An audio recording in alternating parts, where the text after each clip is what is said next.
안녕하세요. 저는 평범한 40대 초반의 여성입니다. 저는 한번 이혼한 전적이 있는데요. 정말 어이없는 시부모의 행태와 남의 편임이 틀림없는 남편의 합작이었어요. 처음에는 시댁 때문에 스트레스를 많이 받았지만 뒤로 갈수록 남편에게 더 큰 배신감을 느껴야 했죠. 오늘은 그에 대한 이야기를 해보려 합니다. 남편과 저는 같은 직장에서 만났어요. 이름만 대면 아는 대기업에서 만나 사랑을 나누었으니 남들은 시집 잘 간다고 축하해주기도 했어요. 저는 원래 시골에서 나고 자랐는데 대학을 서울로 오면서 대기업에 취직한 케이스였어요. 당연히 저희 부모님은 시골에 계셨고요. 남들은 시골에서 올라왔다고 하면 부모가 농사 짓는다고 생각하며 힘들게 살았을 거라고 생각하지만 사실 저는 그런 생활과는 거리가 멀었어요. 할아버지 때부터 저희 집안은 동네 유지였고 땅과 건물을 여럿 가지고 있는 알부자였거든요. 아버지는 심지어 농사 짓는 분도 아니셨어요. 도시 쪽에 얻은 부동산으로 임대 수익을 얻으며 생활하셨거든요. 그래서 어린 시절부터 가난하게 살지는 않았어요. 다만 부모님 두 분 다 알뜰한 분들이라 허투루 돈을 쓰신 적은 거의 없었어요. 아버지도 자잘하게 돈을 쓰는 일은 거의 없으셨고 한 번 돈을 쓸 때는 통 크게 쓰는 편이었어요. 딸, 돈을 쓸 때는 말이다. 무조건 남들이 우와 하고 감탄할 만큼 써야 해. 그리고 쓰지 않을 때는 악착같이 아껴야 하고 왜인지 알겠어? 돈을 써야 할 때 찔끔찔끔 쓰면 해주고도 욕을 먹거나 상대방이 내가 도움을 줬다는 사실을 잊게 되는 일이 허다하거든. 그러니까 절대로 돈 쓸 때는 아끼지 말거라. 그리고 상대방이 나를 무시하는 것처럼 보일 때도 큰 돈을 써서 내가 쉬운 인간이 아니라는 걸 보여줘야 한다. 선수 필승, 그거야 그거. 그게 아버지의 입버릇이었어요. 돈을 쓰려면 남들이 다 감탄할 만큼 크게 쓰고 쓰지 않을 때는 악착같이 아끼라는 거요. 여하튼 그런 부모님 밑에서 자라 서울에 올라오니 참으로 부드럽고 나긋나긋한 남자들이 많더군요. 남편은 그런 면에서 탁월한 사람이었어요. 착실하고 순한 사람이었죠. 저는 순한 사람은 아니었어요. 부모님의 가르침 덕분에 기가 세고 크게 외부의 자극에 흔들림 없는 어른으로 컸거든요. 그런 제게 남편의 그 상냥함은 정말 별 3개였어요. 그래서 더 끌렸던 건지도 모르죠. 그런 성격이 어디서 나온 건지 알았더라면 분명 이렇게까지 끌리지 못했을 거예요. 하지만 사랑이라는 게 그렇잖아요. 사람을 눈 멀게 만드는 것이니까요. 그렇게 남편은 제게 결혼에 대해 진지하게 이야기했고 저도 결혼을 긍정적으로 생각하기로 했어요. 그렇게 저희는 드디어 상견례를 하게 됐어요. 아유, 멀리서 오시느라 고생하셨어요. 그래도 깡촌에 있다가 도시 오니까 볼 것 많아서 좋으시죠? 있는 동안 관광이라도 많이 하고 가세요. 시골에서는 이런 거 볼 일도 없을 거잖아요. 안 그래요? 그 말에 기분이 확 나빠졌어요. 깡촌과 시골이라는 말을 하며 은근히 지방 사는 부모님을 무시하는 것 같은 기분이 들었거든요. 게다가 친정 부모님을 앞에 두고도 머리끝부터 발끝까지 훑어내려가며 두 분의 차림을 확인하는 것 같은 눈길도 마음에 안 들었어요. 그리고 그분들의 눈이 저희 어머니가 가진 명품 가방에 눈길을 주더군요. 어머니는 명품을 좋아하시지 않지만 딱 하나 어디 중요한 날에 들려고 사두신 것인데 그걸 보고 이번에는 시모가 말했어요. 사부인, 제가 이런 말 하는 거 너무 고깝게 듣지 마세요. 그런데 아무래도 이건 좀 아니라서 도시에서 이렇게 가짜 가방을 메고 다니면 사람들이 흉을 봐요. 비싼 거 흉내내서 들고 다니려고 하지 말고 사부인한테 맞는 걸 들고 다니세요. 아니면 교양 없는 사람들이 꼭 한 소리 한다니까요. 제가 어머니를 매장에 직접 모시고 가서 산 가방이었는데 마치 짝퉁이라고 확신하는 시모의 발언은 그야말로 본인 말대로 교양 없이 느껴졌어요. 그 와중에 저와 남편은 그 사이에 끼어들지도 못하고 당황한 모습으로 조마조마하게 그 모습을 지켜볼 뿐이었어요. 그때 저희 아버지가 그러더군요. 가방은 매장에서 직접 산 물건입니다. 그런데 가짜를 운운하신 걸 보면 사부인께서는 보는 눈이 없으신 것 같군요. 좀 더 사람과 물건 보는 안목을 기르지 않으면 사업도 많이 힘들 텐데 걱정이네요. 무시하는 발언에 걱정과 비난을 섞은 말로 응수하는 아버지였어요. 보는 제가 다 조마조마했죠. 심지어 아버지 표정은 너무 평온해서 기분이 나쁜 건지 안 나쁜 건지도 모르겠더라고요. 그게 진짜 물건이라고요? 죄송하지만 사돈께서는 어떤 일을 하시는지 저희는 지방에 계신다는 말밖에 듣지를 못해서. 제가 남편을 째려봤죠. 분명히 제가 아버지가 무슨 일을 하는지 알려드렸는데 남편이 이야기를 제대로 하지 않았다고 생각할 수밖에 없잖아요. 그러자 남편이 화들짝 놀라며 시모에게 다급히 말하더군요. 어머니, 제가 저번에 부동산 임대업 하신다고 말씀드렸잖아요. 바쁜 날 말씀드려서 깜빡하신 모양이네요. 장인어른께서는 지방에 땅과 건물을 가지고 계세요. 그제야 시모가 고개를 끄덕이며 새삼스러운 눈빛으로 저희 친정 부모님을 쳐다보더군요. 아무것도 없는 깡촌에서 농사짓다가 올라오신 분이 아니라는 걸 알아서인지 이내 생긋 웃더라고요. 솔직히 기분이 더러웠어요. 아버지가 대놓고 빈정거렸는데도 그걸 신경 쓰지도 않고 금방 태세 전환하는 모습이 좀 징그럽다고 해야 하나요? 그리고 그 이후로 식사가 나오면서 시부모는 저희 부모님을 다시 무시하기 시작했어요. 아무래도 지방에 있으면 이런 거 먹을 일이 없지요. 저희가 바빠서 서울까지 오게 한 것도 죄송해서 아들에게 고급 음식점으로 예약하라고 이야기해 놨습니다. 좀 비싸긴 하지만 그래도 이런 격식 있는 자리에 딱 맞는 가게이긴 하죠. 일부러 독립된 방으로 예약했어요. 아무래도 테이블 매너 같은 것도 모르실 텐데 남들한테 보이기까지 하면 좀 그렇잖아요. 가치 있는 우리 수준도 무시하게 될 테고 그러니까 편하게 드세요. 말투는 굉장히 격식이 있는 것처럼 보였는데 실상 말을 뜯어보면 대놓고 저희 가족을 무시하는 발언을 교묘하게 섞어서 말을 하고 있더군요. 시모와 시부의 모습에 저는 이 사람들이 저랑 남편의 결혼을 반대하는 거 아닌가 하는 생각까지 들 정도였어요. 그리고 식사에 들자마자 시부모는 본론부터 말하더군요. 저희는 결혼이 참 중요한 일이라고 생각하고 있어요. 그리고 사돈들 사람들 성품과 지위도 중요하다고 생각하고요. 하나뿐인 아들인데 어떻게 함부로 장가를 보낼 수 있겠어요? 사돈도 딸 시집 아무한테나 보내고 싶지는 않을 거잖아요. 그렇죠. 도대체 무슨 말을 하려고 저렇게 장황하게 뜸을 들이나 했는데 그 다음에 튀어나온 말은 당황 그 자체였어요. 그래서 말인데 결혼하게 되면 어떤 식으로 지원을 해줄 것인지 그게 궁금하네요. 저희 아들이 이런 말하면 제 얼굴에 금칠하는 것처럼 보이겠지만 정말로 어딜 가서 빠지는 얼굴도 아니고 직장도 대기업으로 아주 좋잖아요. 그리고 무엇보다 성격도 어찌나 착한지 이런 우량 물건 데려가시려면 그에 상응하는 무언가가 오고 가야 하는 게 정상이 아닐까 하는 생각이 들어서요. 시모 말은 우리가 내거는 조건에 따라 결혼을 승낙할지 말지 결정하겠다는 뉘앙스였어요. 나를 잡기 위해 상견례를 하는 줄 알았는데 결혼을 시킬지 말지도 아직 결정 못했다는 시모 말에 저는 눈앞이 하얘졌습니다. 도대체 뭐 하는 사람들인가 싶었죠. 그래서 사부인께서는 어떤 조건을 원하시는지 저희도 저희 딸이 어디 한 군데 빠진다는 생각은 안 합니다. 이만하면 얼굴도 예쁘고 아직 젊기도 하고 직장도 좋죠. 그리고 막내에다가 하나뿐인 딸이라 그런지 저도 마음이 많이 쓰입니다. 그런데 자네 집은 어떻게 할 생각인가? 아, 네. 저희는 일단 전세부터 시작할 생각입니다. 저희는 대출이 잘 나와서 가능할 것 같습니다. 그리고 서울 외곽 쪽이면 돈도 좀 덜 들어서 그쪽으로 알아보고 있습니다. 집 살 돈은 얼마나 되지?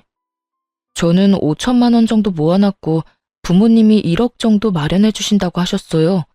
나머지는 부부 둘이서 대출로 마련할 생각입니다. 아버지가 곰곰이 생각하더니 한마디를 툭 던졌어요. 1억 5천만 원 가지고는 서울에 괜찮은 집 마련하기가 불가능하다는 것쯤은 나도 잘 알고 있네. 그러면 내가 우리 딸아이를 위해서 신혼집을 마련해 주도록 하지. 20평대로 자네 회사 근처로 집을 찾아보게. 집은 내가 사주겠네. 그 말에 시댁 사람들 눈이 엄청 커져버렸어요. 본인들도 놀란 모양이었죠. 사돈, 서울에서 집을 사주는 건 몇 억 가지고 되는 문제가 아니에요. 아무리 구축이고 오래돼도 얼마나 비싼지 모르고 그런 말씀 하시는 것 같은데. 저도 압니다. 서울에도 제 건물이 있거든요. 평생 부동산 쪽에 있었는데 서울 시세도 모를까 봐요. 대출 같은 거 끼면 아까운 이자만 나가니까 저도 우리 귀여운 막내딸을 위해서 돈 쓰는 거예요. 그렇지 않아도 사돈댁이 사업하면서 큰돈 만지는데 우리 딸이 결혼해서 주눅 들면 안 되지 않습니까? 결혼은 격이 맞는 사람들끼리 한다는데 격이 안 맞다고 상대방이 생각하면 우리가 돈이라도 많이 써야지요. 마음 같아서는 다른 남자 데려오라고 하고 싶지만 딸애가 좋다고 하니 제가 힘 좀 쓰는 겁니다. 예상과 다르게 흘러가는 상견례에 저는 당황하기만 했어요. 아버지가 집 살 때 도움을 주겠다고 하시긴 하셨지만 나머지는 남편과 알아서 마련하라고 했었거든요. 그런데 갑자기 제게 신혼집을 사주신다니 저야말로 당황했죠. 어머나, 그러면 저희야 좋지요. 요즘 시대가 많이 변했잖아요. 꼭 신랑 쪽에서 집을 할 필요도 없는 거죠. 그럼 아들, 그 5천만 원은 필요 없는 돈이니까 아껴두고 너희 결혼 후에 필요한 일이 있으면 쓰렴. 사돈 어른께서 이렇게 통 크게 집을 사주신다고 하시니 얼마나 다행인지 모르겠네요. 참 좋은 분들하고 사돈을 맺게 돼서 참 기쁩니다. 신혼집을 저희 아버지가 산다는 말에 시모의 말투는 완전히 바뀌었어요. 완전히 저희를 인정하겠다는 말투였죠. 그런데 갑자기 시부가 싱긋 웃으며 아버지에게 한마디를 툭 던졌습니다. 그런데 사돈, 신혼집은 공동명의로 하는 건 어떻습니까? 요즘 사람들 한쪽에서 집해와도 다들 공동명의 합니다. 그래야 결혼도 오래 지속되고 안전하죠. 요새 워낙 배우자 몰래 집을 가지고 장난치는 사람들이 많아서 아무래도 걱정이 좀 되잖아요. 물론 우리 며느리 될 아기가 그렇다는 말은 아닙니다. 그냥 통상적으로 다들 살면서 서로 집에 기여를 할 것인데 한 사람 이름으로 집을 한다는 게 좀 너무한 처사가 아닌가 해서요. 지금 저희 딸이 그런 장난질이나 할 사람처럼 보입니까? 그리고 억짜리 집도 아니고 몇십억이나 되는 집을 돈 한 푼 내지 않은 사위에게 지분을 내준다는 것도 너무 날로 먹으려는 것처럼 보이는데요. 사돈께서 농담을 하는 건지 진담을 하는 건지 모르겠군요. 만약 공동명의로 꼭 하셔야겠으면 저는 빠지겠습니다. 집을 사주지 않을 테니 알아서 하시는 게 나을 것 같군요. 아니요, 아닙니다. 당연히 농담이었죠. 조크였습니다, 조크. 요즘 워낙 세상이 흉흉해서 말이죠. 그냥 농담이었으니 걱정하지 마시죠. 정말로 농담이었다는 듯 웃으며 이야기하는 시부를 보며 아버지는 묵묵히 그 자리에서 식사만 했어요. 마음에 안 들어하는 모습이 역력했죠. 저는 시부모 때문에 이 상견례를 망쳐버렸다고 생각했어요. 결혼을 못할지도 모르겠다는 생각도 들었죠.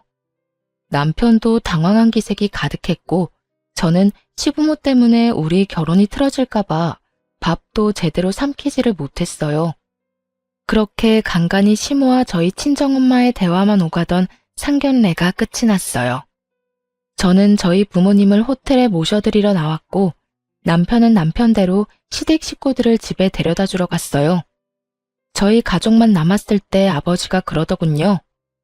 딸, 사위 될 남자 괜찮은 거 맞냐? 저런 생각 없는 인간들 밑에서 제대로 된 아들이 나올 리는 없는데 참 이상하네. 내가 저번에 봤을 때 사위는 참 겸손하고 순수해 보이던데 부모들은 왜 저렇게 무례하지? 나도 저번에 시댁에 인사드리러 갔을 때는 저 정도가 아니었어요. 상견례라고 힘 좀 주셨나? 근데 아빠, 집을 사준다니 그거 엄마랑 이야기된 거 맞아요? 옆에 있던 친정엄마는 고개를 절레절레 저었어요. 아버지가 그 자리에서 즉흥적으로 한 말이라는 거였죠. 서울 집값 장난 아니에요. 아버지 가지고 있는 건물까지 팔아야 할 텐데. 딸, 사람이 죽으면 가지고 가지도 못하는 게 재산이다. 너 그런 집에서 돈도 없이 들어가면 얼마나 구박받겠냐? 딱 봐도 인상 좋은 사람들은 아니잖아. 그러니까 초반에 저 기세를 꽉 눌러야 해.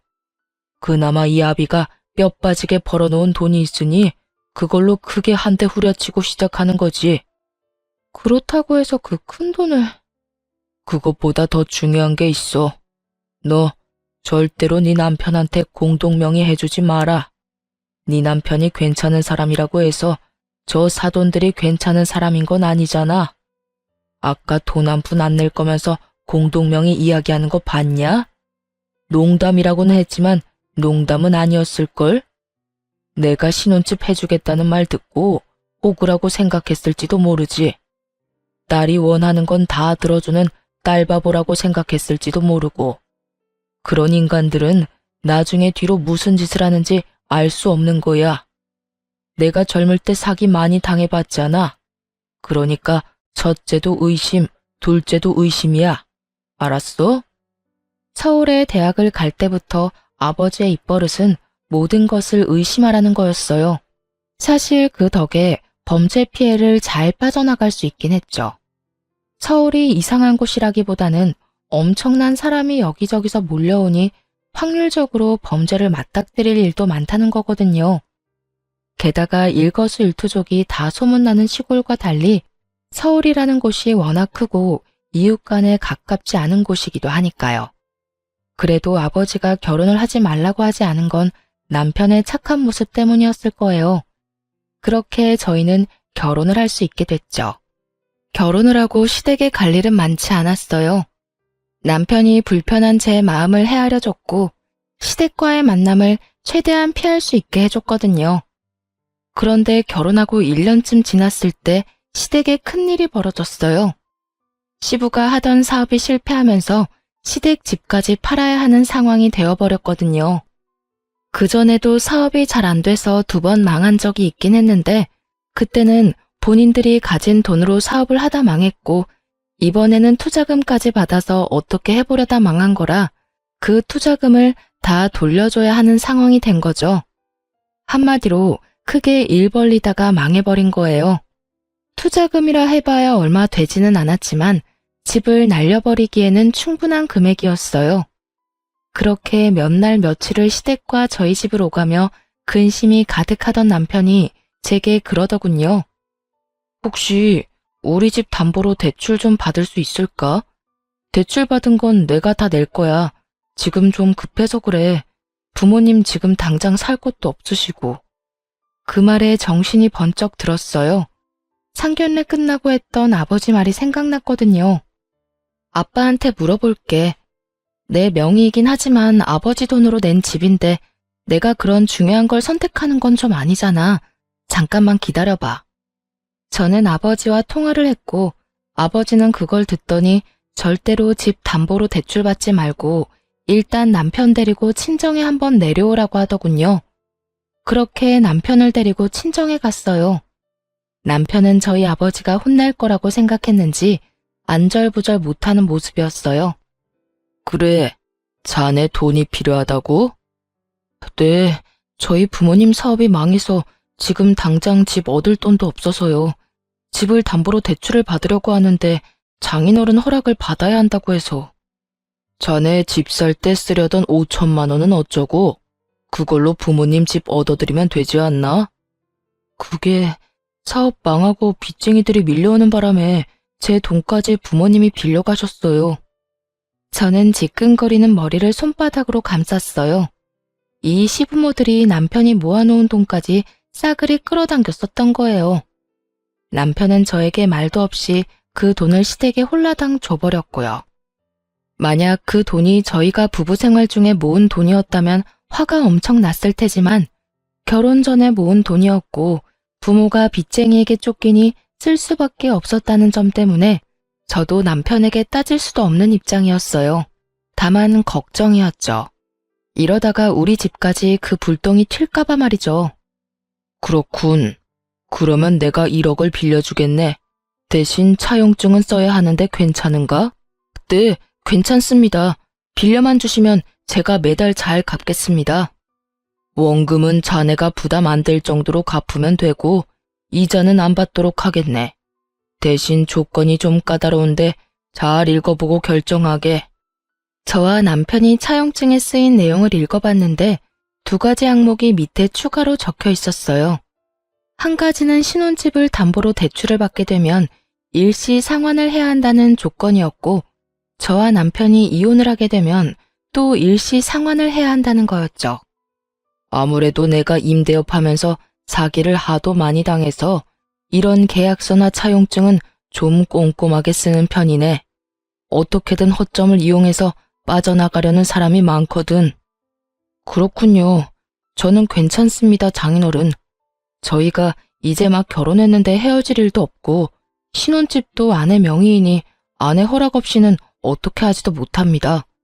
매달 원금만 조금씩 갚아도 되는 조건이면 다른 어떤 곳에서 빌리는 것보다 훨씬 좋은 조건인데요. 저희 상황 생각해 주셔서 이렇게 빌려주시는 거 너무 감사합니다.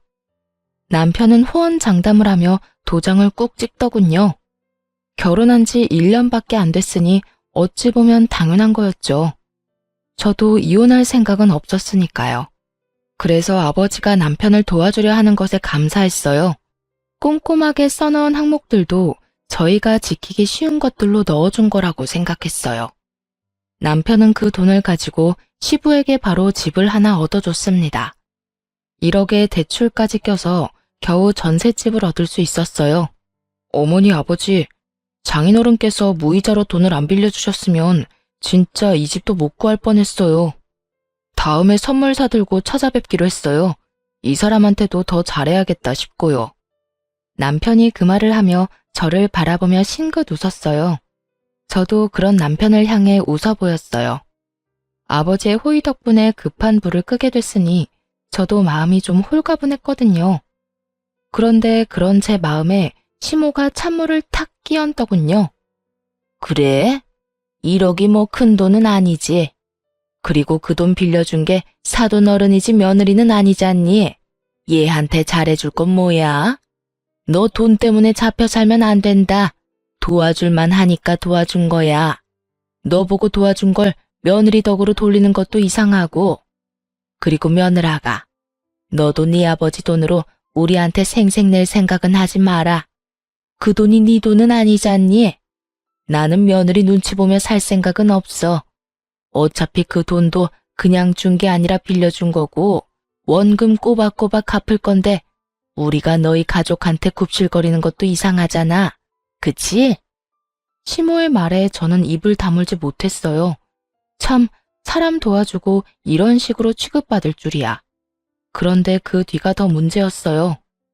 그리고 이번에 김장해야 하는데 우리는 이사 때문에 힘들 것 같으니 너 혼자 김장 좀 해서 김치 보내거라. 나는 가게에서 파는 김치는 맛이 없어서 못 먹거든. 그리고 젓갈 많이 들어간 것도 못 먹으니까 참고하고. 아, 그래도 한 30포기는 넘게 해야 할 거야. 우리 집에 10포기, 너희 10포기, 할머니네 10포기. 다 되면 집으로 갖다 줘. 알겠니? 그 이야기를 듣는데 완전 골이 띵하더군요. 같이 하자고 했으면 이 정도로 열받지는 않았을 겁니다. 저희 집도 시골에서 김장 엄청 많이 하거든요. 그런데 그걸 혼자서 하는 건 절대 아니었어요. 김치를 가져갈 사람들은 다들 모여서 함께 하는 거였으니까요. 그런데 저더러 혼자 30포기를 하라니 저는 알겠다고 말하고 김장은 8포기만 했어요. 저희 먹을 것만 해서 김치 냉장고에 넣어두고 시댁과 시조모 댁에 보낼 김치는 인터넷으로 주문했어요. 그리고 2분 주소를 남편에게 알아내서 김치를 보내드렸죠. 이틀 뒤에 시모에게서 전화가 왔습니다. 야, 너 이게 뭐 하는 짓이야? 김치를 사서 보내? 내가 김장김치해서 보내라고 했지 사서 보내라고 했니? 어머님, 죄송한데 저 혼자 30포기는 못해요. 그래서 사서 보내드렸는데 문제라도 있으신가요? 입맛에 안 맞으면 반품하시고 다른 거 사시면 될 것 같은데요. 그 문제가 아니잖아. 30포기 누가 혼자 하라고 했니? 친정 가서 해오면 되지. 지금 시댁김치를 친정에서 해서 가지고 오라는 말씀이신가요? 그래. 너 혼자 못하겠으면 그렇게 하면 되지. 내가 분명히 말했지. 나는 시중에 파는 김치는 못 먹어. 저희 친정어머니가 왜 어머님 드실 김치를 해야 해요? 저희 어머니를 설마 가사도우미 정도로 생각하시는 건 아니시죠? 저는 어이가 없었어요. 불과 얼마 전에 우리 부모님한테 돈 빌려갔잖아요. 그런데 저뿐만 아니라 저희 부모님까지 끌어들여서 시집살이를 시키려 하는 꼴이 정말 너무 웃겼어요. 사돈한테 돈 빌려간 주제에 마치 주인이라도 된 마냥 굴더군요. 난 그런 생각 한 적 없어. 오히려 네가 우리를 얼마나 무시했으면 내 말은 들은 채도 하지 않고 김치를 사서 보냈겠니? 정말 며느리라고 하나 있는 게 이렇게 생각이 없어서 어쩌니? 이런 일 하는 게 며느리야. 결혼한 지 얼마나 됐다고 벌써 시어머니를 이겨먹으려고 해? 어머님, 인간적으로 30포기를 혼자 하라거나 나누지도 않을 친정엄마와 함께 하라고 하는 게 더 저희를 무시하는 것 같은데요.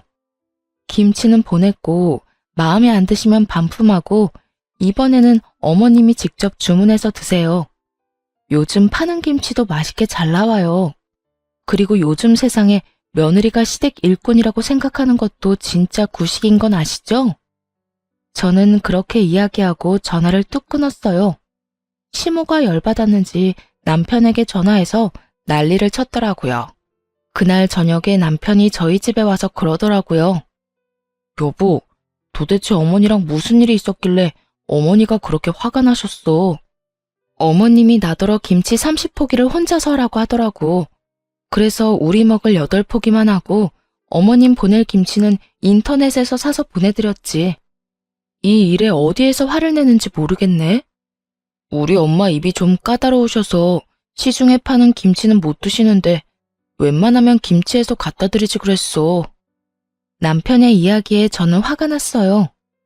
그러면 김장을 같이 하자고 말씀하셨어야지. 나 혼자 30포기를 어떻게 하라는 말인데? 그럼 당신이 나랑 같이 김장할래? 그리고 어머님이 우리 친정엄마까지 끌어들였다고. 장모님을? 그래. 30포기 혼자 하기 힘들어서 안 했다니까. 그러면 친정엄마랑 같이 해서 보내야 했던 거 아니냐고. 우리 엄마가 식모야? 김치 만들어서 시어머니한테 갖다 바치는 게 말이 되냐고. 이참에 이야기할게. 당신 어머님한테 이야기 좀 해. 제발 상식적으로 행동하시라고. 내가 당신한테 이런 이야기 하는 거 싫은데 부모님 그 집도 우리 아버지한테 빌린 돈으로 마련한 거잖아. 그러면 적어도 우리 부모님은 건드리지 말아야지. 제 말에 남편은 우물쭈물 쩔쩔매며 아무 말도 못하더군요. 겨우 시어머니에게 이야기해보겠다는 말을 들었을 뿐이죠. 그런데 며칠 뒤 더 경악할 만한 일이 벌어졌어요. 시모는 제 상상을 뛰어넘는 뻔뻔함을 지녔더라고요. 돈 1억을 남편이 빌려갔는데 저희 어머니에게 전화해서 돈을 더 요구했다고 하더군요. 얘, 너희 시어머니 진짜 너무한다. 우리더러 돈 많으니 돈 좀 더 달라며 돈 맡겨놓은 사람처럼 떼를 쓰는데 아휴, 내가 정신이 없어서 너희 아버지 바꿔줬더니 너희 아버지랑 싸우고 난리가 났어 얘. 저는 정신이 아득해지는 걸 느꼈어요. 결국 친정아버지가 화가 잔뜩 난 채로 저희 집에 찾아왔어요. 그리고는 시댁 어른들 불러오라며 난리였죠. 결국 남편에게 시부모님 모시고 오라고 전했어요. 남편은 화난 장인의 모습에 시모에게 도대체 무슨 짓을 저질렀냐고 물었고 시모는 자기는 잘못한 거 없다며 당당하게 저희 집에 왔더군요. 사부인, 아무리 그래도 이건 너무하지요. 어떻게 다짜고짜 와이프한테 전화해서 돈을 더 달라고 떼를 쓰실 수가 있습니까? 아니, 우리한테 돈 맡겨놨어요? 애들 신혼집도 제가 해줬고 사돈 빚쟁이한테 쫓긴다는 말에 1억 빌려준 것도 저입니다. 그런데 또 전화와서 돈을 빌려달라뇨. 이 정도면 제가 많이 해드린 것 같은데 도대체 저희를 어떻게 생각하길래 그렇게 편하게 전화해서 돈을 빌려달라고 하십니까? 힘들 때 좀 도와달라는 게 뭐가 문제예요? 안 빌려주면 그만이지. 이렇게 사람까지 불러서 무안을 주려는 이유는 뭐예요? 올랑 집 하나 해줬다고 대단한 사람이라고 생각하시나 본데 저희 사업 잘 될 때랑 비교하면 별것도 아닌 수준이거든요. 지금은 사업이 잘 되고 있어서 저희한테 돈 빌리려고 전화하신 겁니까? 무슨 일이든 정도라는 게 있는 법인데 막무가내로 전화해서 떼쓴다고 돈을 빌려줄 거라고 생각했어요? 이런 무례한 사람들이랑 사돈을 맺다니. 장인어른, 진정하세요. 제가 사과드리겠습니다. 어머니가 그런 전화하신 줄 정말 몰랐습니다. 그러니 화 푸세요. 남편의 사과에 시모는 입이 삐죽 나왔고 친정아버지는 겨우 가라앉은 모양새였어요. 어머니, 빨리 사과드리세요. 앞으로 연락 안 하면 되는 거잖아. 이런 일로 사과는 무슨 사과야. 내가 큰 죄를 지은 것도 아니고. 그렇게 말하며 시모는 자리를 떴습니다. 아버지는 남편에게 경고했어요. 자네, 한 번만 더 이런 일로 우리를 실망시키면 딸아이가 이혼 안 하겠다 하더라도 내가 데려와 버릴 거야. 그렇게 이 사건은 남편의 빠른 사과 덕분에 겨우 봉합이 됐어요. 하지만 생각 없는 시모의 기행은 그걸로 끝나지 않았어요. 저희 부부는 결혼과 동시에 아이를 가지려고 애를 썼는데 1년 반 동안 아이가 생기지를 않았어요. 그래서 산부인과 검사를 했고 제가 다낭성 난소증후군이라는 난임 판정을 받게 됐어요. 의사 말로는 불임은 아니고 난임이라고 아주 드물게 자연 임신이 되는 경우가 있긴 하지만 임신을 하더라도 유산이 잦을 거라고 하시더군요. 그에 비해 남편은 정상이었죠. 제 탓으로 아이가 생기지 않는다는 생각에 무척 힘든 시간을 보냈어요. 그래도 치료를 하면 임신 확률을 조금은 높일 수 있다는 말에 좋다는 치료는 다 해가며 임신을 준비했어요. 시댁에는 비밀로 하려고 했지만 남편이 그 이야기를 시모에게 이미 해버렸더라고요. 난임 판정을 받고 한 달 뒤에 시모가 저희 집에 연락도 없이 찾아왔더라고요. 그때 집에는 저와 남편 둘 모두 있었어요. 그런데 시모는 들어올 때 표정부터가 아주 의기양양했죠. 무슨 이야기를 하려나 싶었는데 그 이야기를 꺼내더군요. 너 난임이라는 말 들었다. 하자 있는 며느리를 들였다니. 너 옛날 같으면 이거 아주 큰 문제였다는 거 알고 있니? 어떻게 결혼 전에 검사도 안 해보고 결혼을 했어? 우리 집안 대가 끊기는 일인데 이건 이혼감이야, 이혼감. 하자 있는 며느리, 이혼감. 이런 말을 듣고도 아무 말 못하고 있는 제가 정말 너무 싫고 화나고 열받았어요. 그런데 시모가 가만히 듣고만 있는 저를 보더니 한마디 더 하더군요. 네가 우리 집안에 이렇게 큰 누를 끼쳤으니 원래라면 이혼을 시켜야 맞는 일인데 내가 교양 있는 사람으로서 그런 짓은 못하지. 다 봐줄 테니 너도 우리 집안의 성의를 보여라. 그러면 문제 있는 너도 우리가 잘 품어줄 테니까. 성의요? 성의를 보이라는 말에 제가 되묻자 시모가 그러더군요. 당연히 성의를 보여야지. 한 5억 정도면 가능할 것 같은데 사실 5억도 작지. 네가 하는 짓이 우리 집안 대를 끊게 만든 건데 이 정도로 넘어가는 걸 다행으로 생각해야 하지 않겠니? 아, 그리고 이 신혼집도 공동 명의로 해놔. 우리 아들 아기를 얼마나 좋아하는지 알지? 그런 애가 평생 애 없이 살아야 하는데 당연히 그 정도는 해줘야 하지 않겠어? 이 엄청난 요구에 저는 그저 헛웃음만 나왔어요. 제가 악몽을 꾸고 있는 건 아닐까 착각할 정도였으니까요. 어머님, 제가 그 성의를 안 보여주면 어떻게 되는 건가요? 당연히 이혼이지. 너 대를 잇지 못하는 게 얼마나 큰 건지 몰라서 그래? 아들, 네가 말해봐라. 우리 집안이 어떤 집안이야? 애가 없으면 절대로 안 되는 집안 아니니? 당장 네 할아버지부터가 당장 이혼하라고 난리 날 거다. 당신 어머님 말에 동의하는 거야? 저는 허수아비처럼 서 있던 남편에게 물어봤어요. 어? 시모의 눈치를 보던 남편이 한참 망설이다 한마디 했어요. 나도 그렇게 생각해. 형제가 있는 것도 아니고 남자는 나뿐인데. 게다가 나는 엄마 말처럼 애 좋아하고 애가 있었으면 좋겠거든. 들었지? 이거 봐. 네 남편조차도 그렇게 생각하잖니. 그래서 이혼하자는 말이야? 그건 아니고 엄마 말대로 해주면 그냥 살아도 되고. 정말 복장 터진다는 말이 무슨 말인지 그제야 알겠더군요. 답답해서 돌아버리겠더라고요. 이 사람이 이렇게까지 우유부단했나 싶은 생각과 도대체 시모가 어떻게 사람을 구워 삶아서 이런 말을 하는 걸까 궁금할 정도였죠. 그래, 이혼이 웬 말이니? 그냥 성의만 보여주면 넘어가 준다니까. 딱 봐도 임신이 되고 안 되고가 문제인 게 아니었어요. 저 성이라는 말로 포장된 돈이 갖고 싶을 뿐인 거였죠. 그런데 정말 열받는 건 시모의 그런 얄팍한 생각에 남편 놈도 동의를 하고 있다는 거였어요. 애가 좋아서 저와 이혼을 하고 다른 여자를 만나고 싶었다면 그냥 이혼을 하면 되는 일이었죠. 그런데 그런 말을 하면서 이혼은 안 하고 그냥 살자니 돈 때문인 게 너무 티가 나잖아요. 남편의 그 모습이 저에게는 정말로 의외였어요. 여태껏 워낙 착한 모습을 보여왔으니까.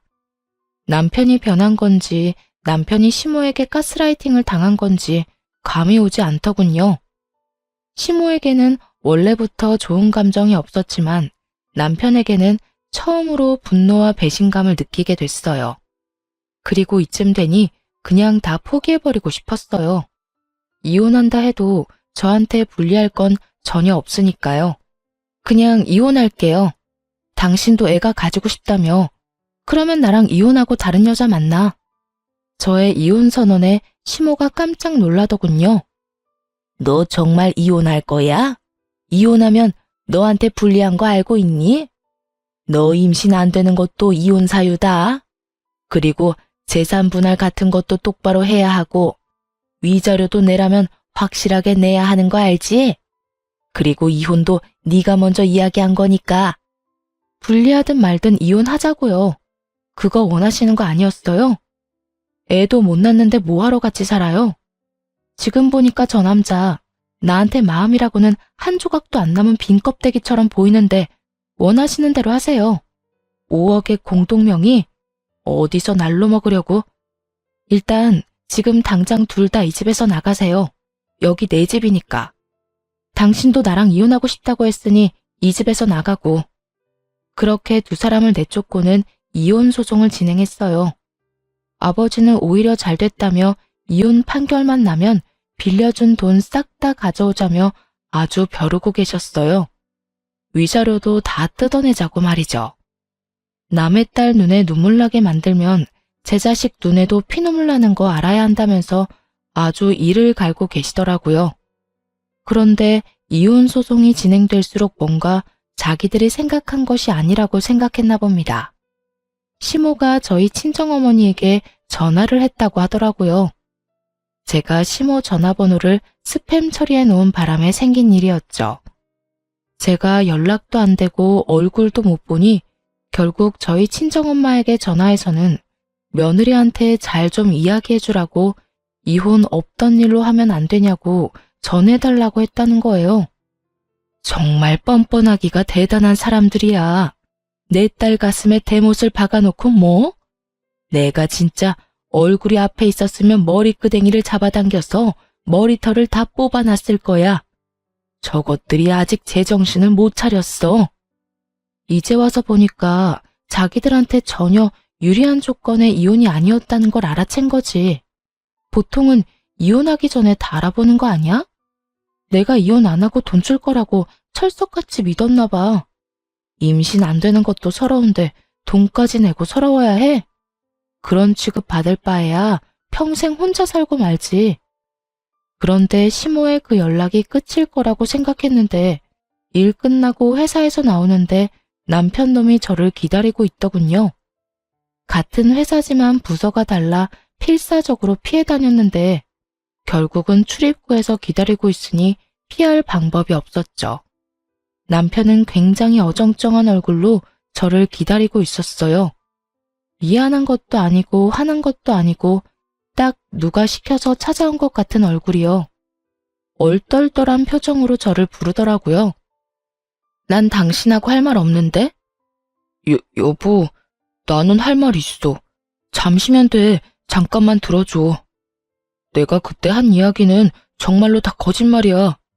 난 여전히 당신 사랑하고 있고 아이가 없더라도 당신하고 헤어지고 싶은 생각 절대로 없어. 이건 진짜 내 진심이야. 그러니까 우리 이혼 없던 걸로 하면 안 될까? 당신 없으니까 너무 허전하고 힘들어. 웃기고 앉아있네. 당신 그거 전혀 진심으로 안 들려. 그런 말 하고 싶었으면 내가 어머님한테 그런 취급 받았을 때 했어야지.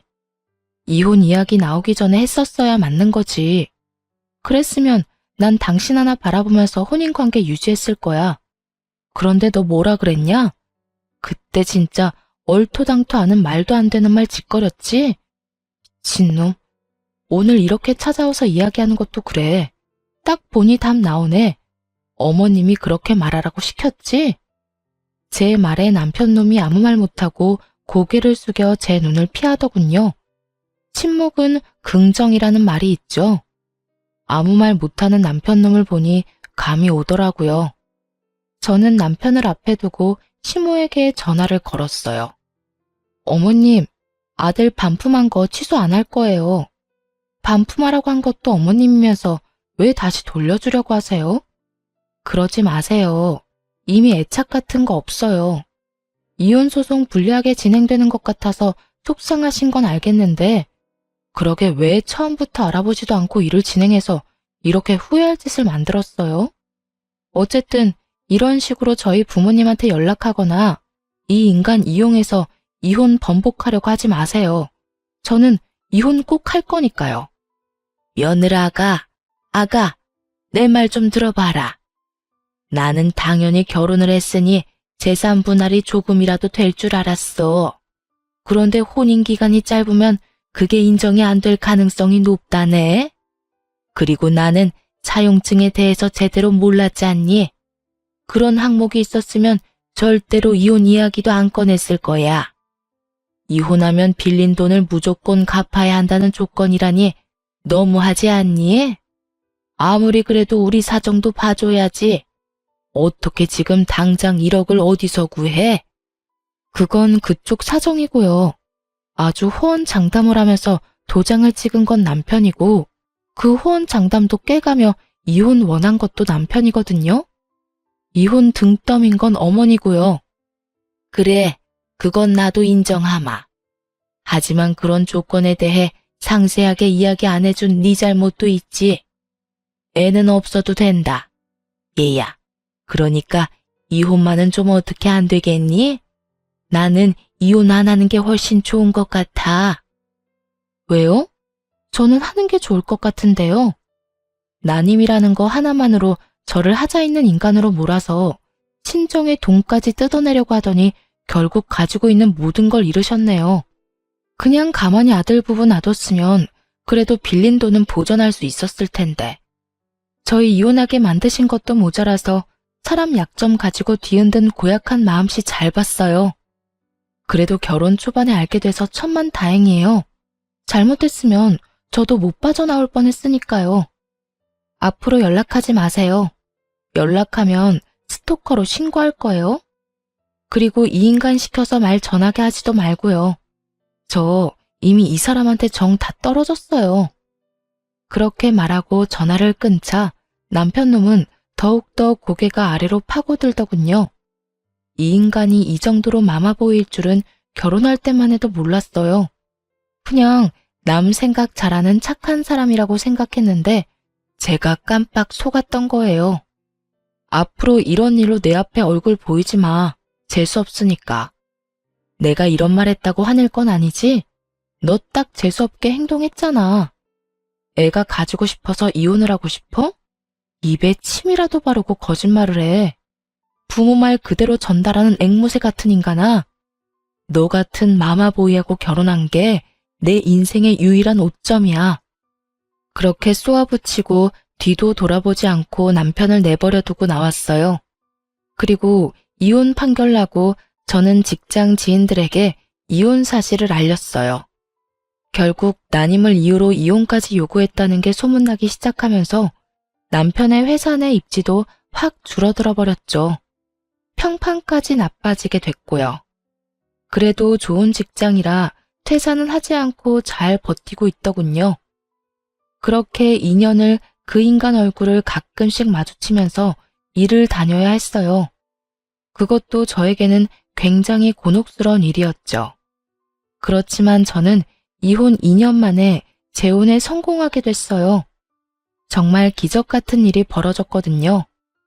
난임이라고 자연임신이 힘들 거라는 의사의 말이 있었지만 자연임신에 성공했거든요. 남편과 헤어지고 만나던 연인이었어요. 난임이라는 걸 미리 이야기하고 만난 아주 좋은 사람이었고 어쩌다 보니 속도 위반으로 애가 생겨서 결혼을 하게 됐거든요. 저는 전 남편과 살던 집의 인테리어를 싹 다 고쳐서 다시 새로운 재혼남과 신혼집을 꾸렸어요. 게다가 임신 5개월에는 결혼식까지 했거든요. 저는 재혼이라 규모를 좀 작게 하긴 했지만요. 그런데 결혼식 직후에 전 남편이 저를 찾아와서 엄청 따지더라고요. 난임이라는 거 거짓말이었어? 너 딴 남자 만나려고 나한테 거짓말했지? 당신이 거짓말한 거면 우리 이혼은 무효라고, 무효. 이보세요. 저랑 인연 끝난 지 벌써 2년이 넘었어요. 뭘 거짓말하고 말 게 어디 있어? 너 의사 말 제대로 듣기는 했어? 불임이 아니라 난임이라고 했잖아. 자연임신 되는 케이스도 드물게 있다고. 다 듣고도 사람 불임 취급하면서 이혼하자고 한 게 누군데? 세상 모든 사람이 나한테 임신에 대해 의심해도 너만은 그딴 말하면 안 되지. 직접 듣고 봤으면서 어디서 헛수작이야? 그리고 나 버린 게 너잖아. 잊어버렸어? 아니면 기억을 너 좋을 대로 바꾸고 있는 거야? 나는 영원히 그거 못 잊어. 네가 한 그 정신 나간 소리. 그러니까 이제 와서 정신 나간 짓 하지 말고 여태 했던 것처럼 해. 내 앞에 나타나지 말라고. 그렇게 화를 내고 저는 돌아왔어요. 그리고 곧바로 출산 휴가에 들어갔어요. 복덩이 같은 아들을 낳고 나서야 회사 동료에게 이야기를 전해 들을 수 있었어요. 전 남편 놈이 결국에는 회사를 그만두고 나갔다고 하더라고요. 제 이야기가 뭔가를 느꼈는지는 알 수 없지만 그래도 안 보고 사는 건 속이 시원했어요. 마마보이. 말로만 들었던 충격적인 사람들은 애초부터 거르는 게 맞는 것 같아요. 사람 착해 보이는 모습으로 눈을 속일 수 있으니 글 읽고 계신 분들도 주의를 기울이시는 게 좋을 거예요. 정말 처음에는 아주 감쪽 같은 정상인처럼 보이거든요. 어쨌든 저는 외동아들 키우며 힘들지만 즐거운 날들을 보내고 있어요. 애를 키우면 엄청 힘든데 그 힘든 일들이 전 남편과의 결혼 기간에 비하면 훨씬 수월하더라고요. 앞으로도 재혼한 남편과 아이와 행복하게 지낼 거예요. 푸념 같은 저의 긴 글 읽어주셔서 감사합니다.